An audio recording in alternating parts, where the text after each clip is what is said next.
Magandang araw mga kaibigan. Bigyan natin ng reaction opinion itong post ng Manila Times video.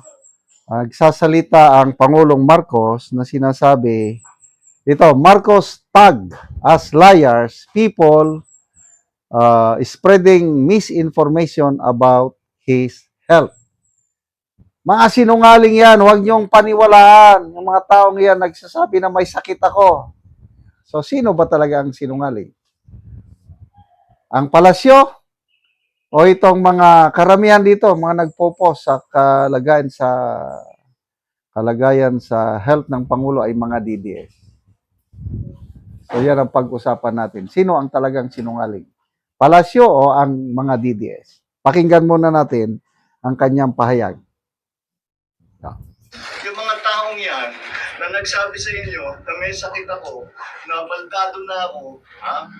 Alam niyo ngayon, alam niyo, puro sinungaling ng mga yan. Kaya lahat ng sasabihin ng mga yan, kasinungalingan. At huwag niyo nang paniwalaan kung sino man yung mga yun. Now you know who the liars are and who is telling the truth. And once again, I think it's very, very easy and very clear that I'm in very, very good health.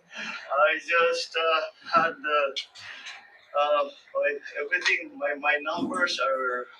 I just had my regular blood test kasi nagpapaano ko ng vitamins and everything. And I'm fine. I'm really quite fine. The last time that I went to the hospital was to have my CAT scan to show na yung diverticulitis ko gumaling na. So that was what? 2.5, 3 months ago. Mga ganun. So that's all these reports of me going to the hospital. I haven't been to the hospital for 3 months, and even then it was just to have a CAT scan because the CAT scan will tell my doctors if the diverticulitis has completely been fixed, and it was, and I'm done. My diet is back to normal.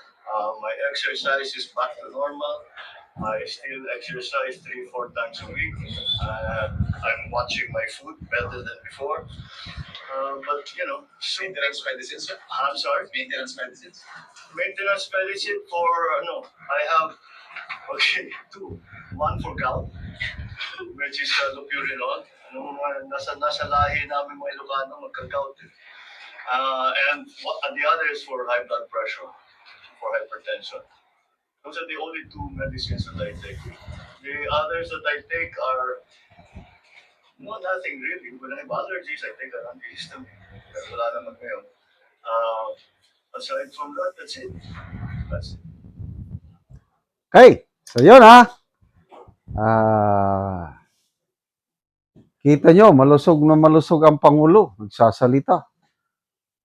Kaya lang, maraming nagtataka pa rin.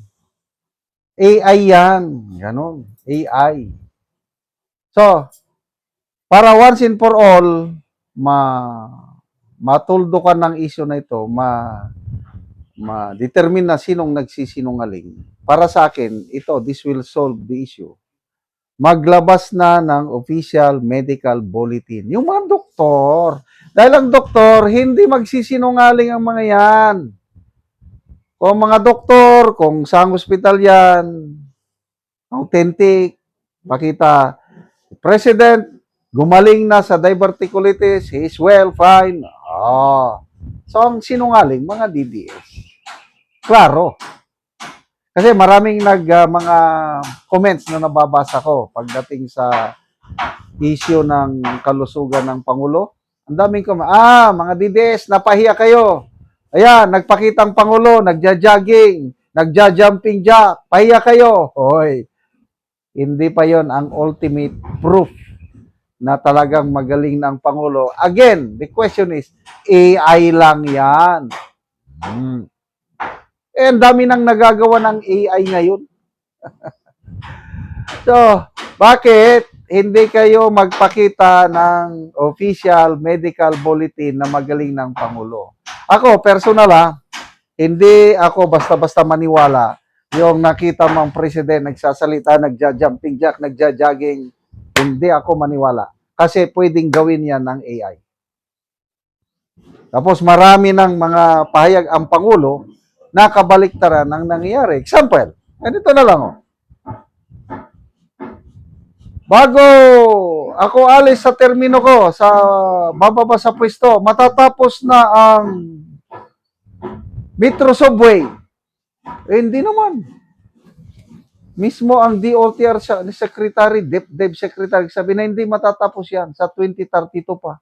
Oh, sinong sinungaling? Ang dami niya ng pronouncement, hindi ko na mabilang.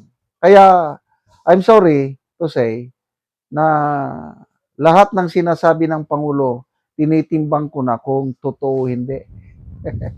Oh, kailan nyo ilalabas yung official medical bulletin? Sinungaling ang mga DDS. Pag magpalabas kayo ng tunay, authentic na permado ng mga doktor, kasi ang mga doktor hindi magsinungaling tungkol sa kanilang profesyon. Next, yung challenge. Oh, nagbitaw ang Pangulo. I challenge those who are questioning my health. Come to the gym with me, exercise with me, and prove who is stronger. Oh, may tatlo nang tumanggap sa challenge. Attorney Rowena Guanzon, Man Kiko Barsaga, pangatlo, hindi ako sure, nabasa ko lang sa comments, Attorney Harold Respecio. O, tanggapin, kahit isa lang, kahit si Attorney Guanzon. Pag makita ko, nandyan si Attorney Guanzon, nandyan din ang mga DDS vlogger na nag-cover sa labanan nila sa gym, exercise, wrestling pa nga daw, sabi ni Oh, pag nakita ko, wow, naniwala na ako. Totoo ang sinasabi ng Pangulo. Kailan? Hanggat ang inilalabas ninyong video, galing sa PCO, galing sa ABS-CBN, GMA, mainstream media, tapos ang mga nandyan nakasama ng Pangulo, mainstream media, hindi ako maniwala. Maniniwala lang ako kung may mga DDS vlogger na makakita, makasaksi na ang Pangulo talagang nag-weightlifting, nagja-jogging. Yan, paniwalang-paniwala na ko yan. Hanggat hindi nila may pakita yan, walang medical bulletin, hindi pa kayo mas kasigurado na sinungaling ang mga DDS. Okay, tanggapin nyo ba ang challenge? Magpakita ng medical bulletin at tanggapin yung hamon ni Attorney Guanzon, Congressman Barsaga. Sige nga, para mapatunayan sino talaga ang sinungaling. Salamat mga kaibigan sa inyong pagsubaybay sa channel na ito. Nakakatulong kayo ng malaki sa tribong Talandig ng Bukidnon dahil ang income natin sa channel na ito is pantulong po sa tribo. Namimigay tayo ng libreng yero at pako para makapagpatayo sila ng mas maayos na tirahan. Panoorin nyo ang video na ito. Karon mo na ni ang atop sa balay sa natagaan na Muugiro. So dako na gyud kayo og mga buslot ang iyang atop tungod kay dugay na manggod ni nga yero. Wala ni ang iyang itsura. So pambutangan lang gani og mga silupin.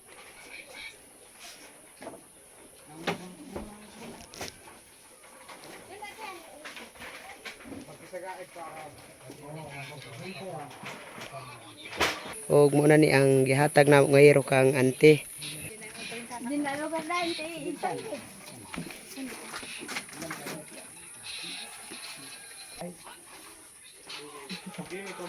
Nagyod ni kada kon sa buslot. So karon ante pila naman ni ka tuig ang inyong balay nga inani na ante ang itsura sa inyong atop dako. 30 na ka tuig. So dugay-dugay na gyud. Dugay na. So nga naman ante sa 30 na ka tuig, wala mo nakapalit og sin. Tungod sa among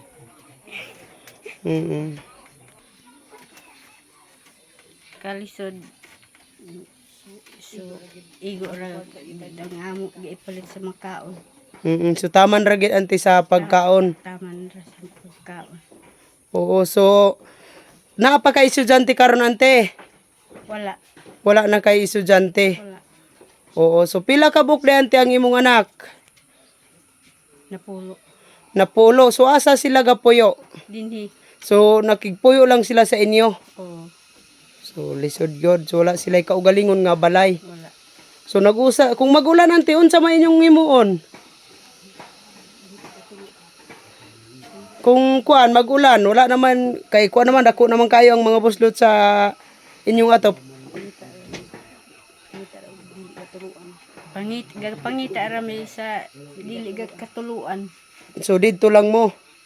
So dili mo makatulog og tarong. Dili sa Ginoo sa nagtawang sa sin. Sige ante, salamat. Sa